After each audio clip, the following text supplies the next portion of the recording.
吉他可能好似係遠古嘅樂器嚟，即係我驚住已經冇嘅啦。即係而家講到 AI 或者各方面嘅嘢，即係好開心，仲有一啲譬如鋼琴嘅吉他嘅嘢啦。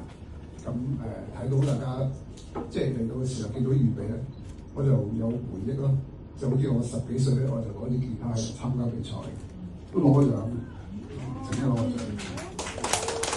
咁啊就見到有歌唱比賽咧，就去參加，就攞呢啲吉他就去啦。咁大家都要有呢個即係如果大家想吉他或者音樂上面可以有進步咧，可以即係參加多啲比賽咯。我覺得。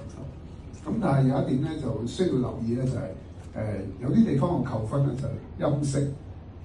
音色咧，大家就可能有啲嘢俾翻咗老師嘅。吉他咧，譬如你吉他你嗰個姿勢咧，我講翻我行內嘅，即係吉他嘅姿勢，你好影響你嘅音色。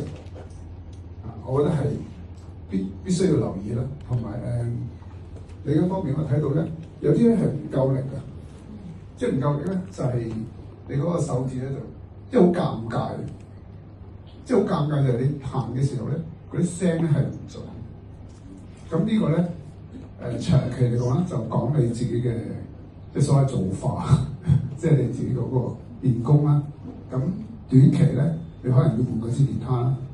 咁如果你話我即係經濟有限嘅，換線，換一啲遠啲嘅線。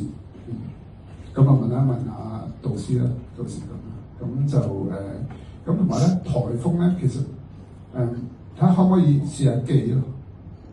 即係如果我而家我同佢講1、2、3、4，1、2、3、4，即係已經係2種聲。咁我諗你哋大家可以試下背歌詞，或者睇字幕啦，即係有冇嗰啲技術咁樣就係咁多啦。Thank you。呢個吉他比賽係俾大家一個表演嘅機會啦，咁之後咧再颱風嘅塑造咧都可以由大家再深造。